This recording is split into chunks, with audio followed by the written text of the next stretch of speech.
I woke to a sound that didn't belong. The heater was doing its soft, steady hum, the way it always did at night when the temperature fell into the 30s. The old house settled now and then, little dry creaks slipping through the walls like the house shifting its weight. I knew those. I knew the soft tap of plumbing, the thin whir under the fridge, the way wind nudged the siding when it changed direction. This wasn't any of that. I lay still, listening.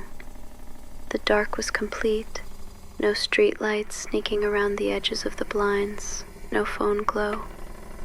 For a few breaths, I let my mind supply easy answers. Kaylee's dog, Murphy, scratching a paw. Someone getting water. The dryer tumbling the last of somebody's laundry in the basement. It was late, and her house was a living thing. It made noises. It breathed.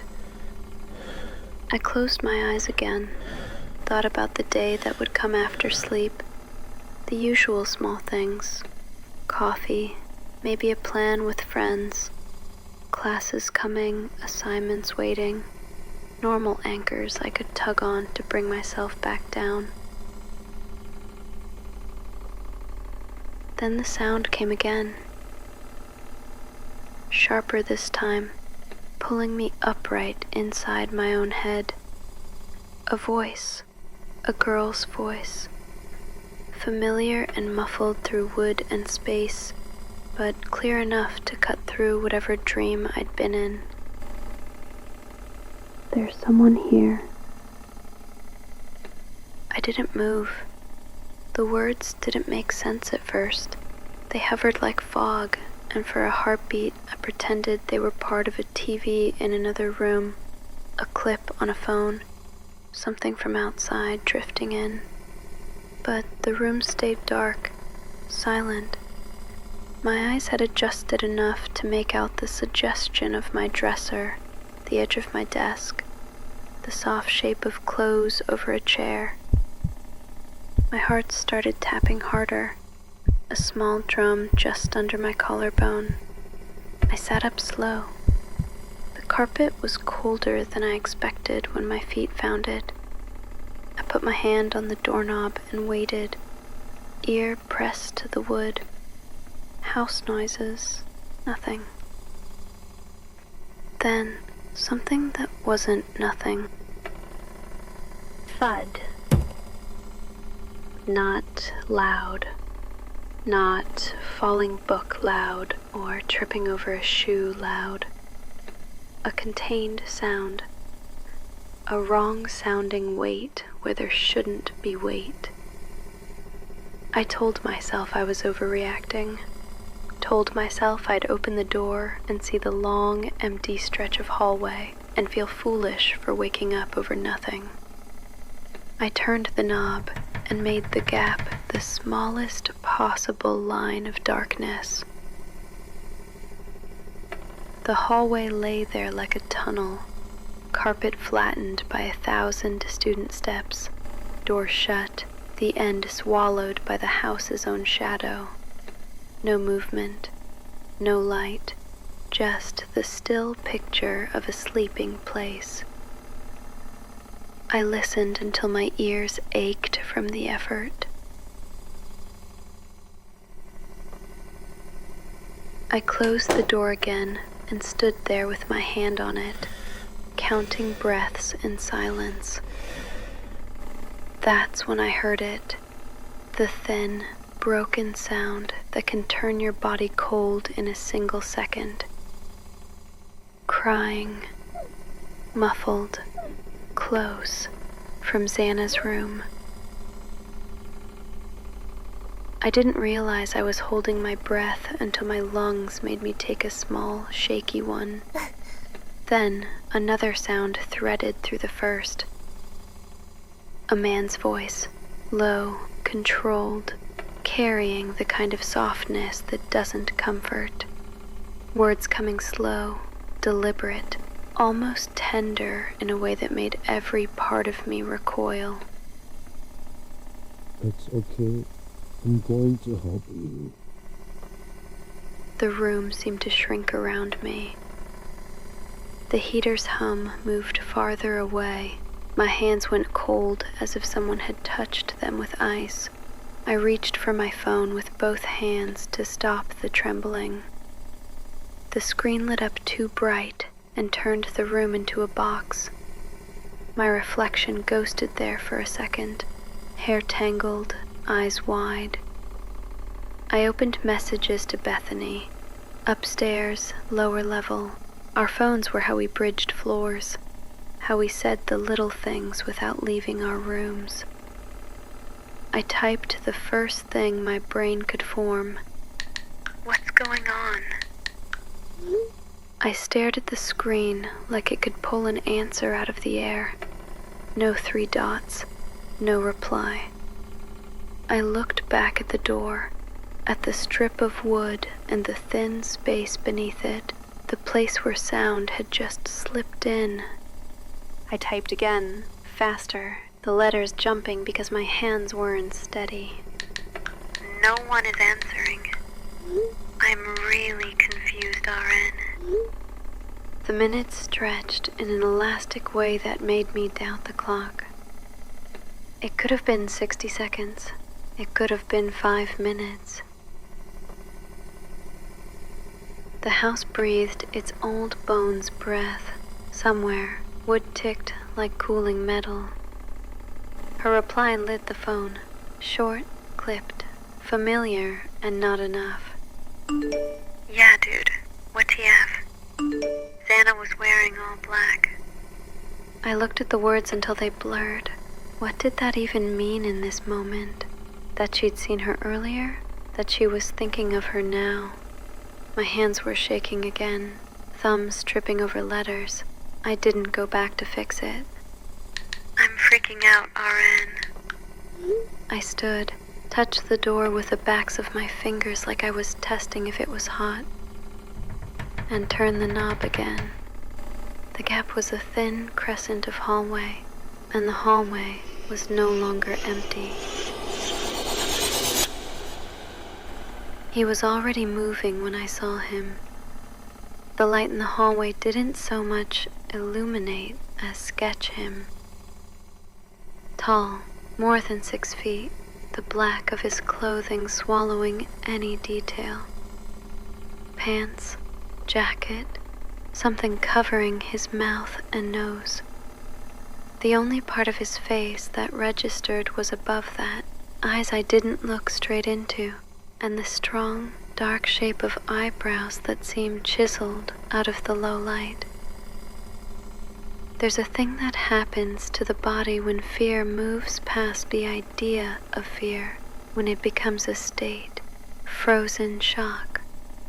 People say it like it's dramatic, like it's something you'd notice while it's happening. You don't. Your body does the noticing for you and then stops telling you what it's doing. Everything in me went still.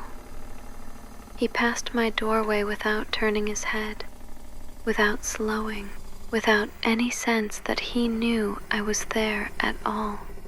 The fabric of his sleeve shifted as he moved, just enough to make a tiny whisper.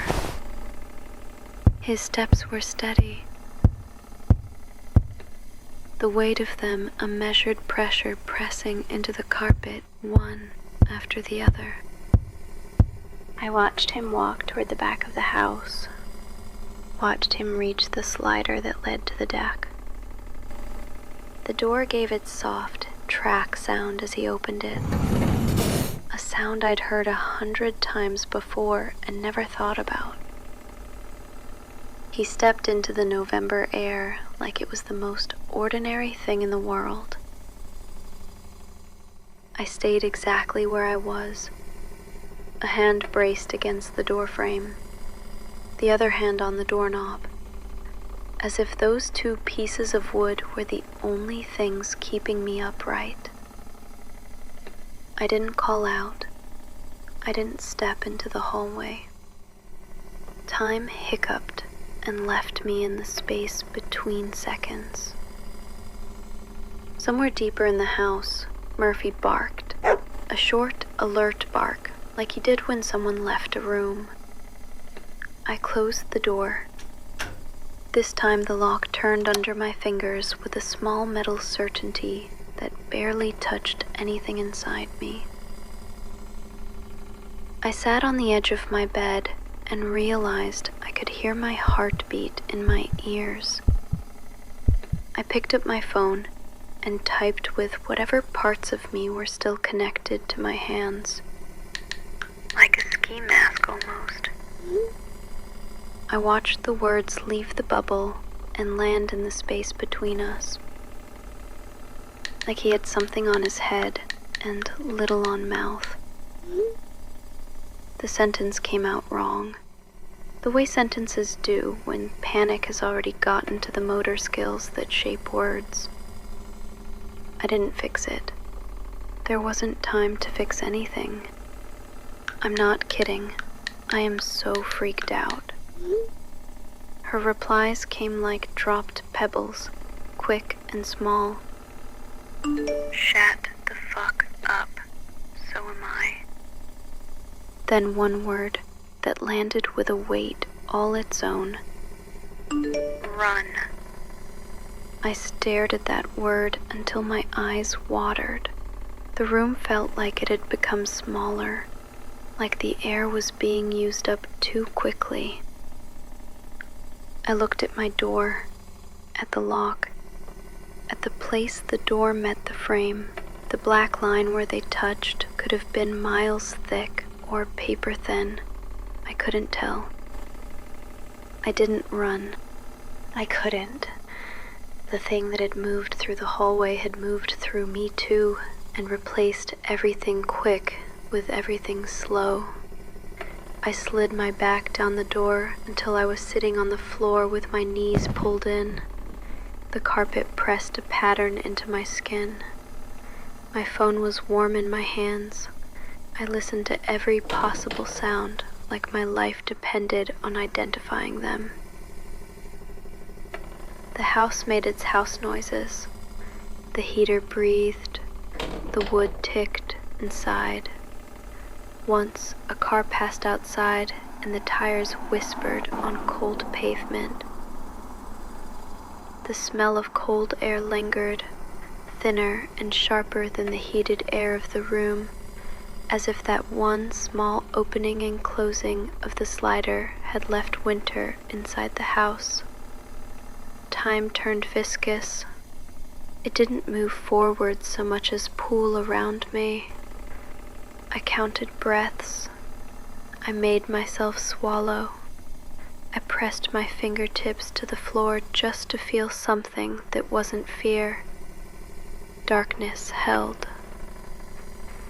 Somewhere between the dozens and the hundreds of heartbeats later, the room began to lighten in that slow gray way that means morning isn't here yet, but it's thinking about it.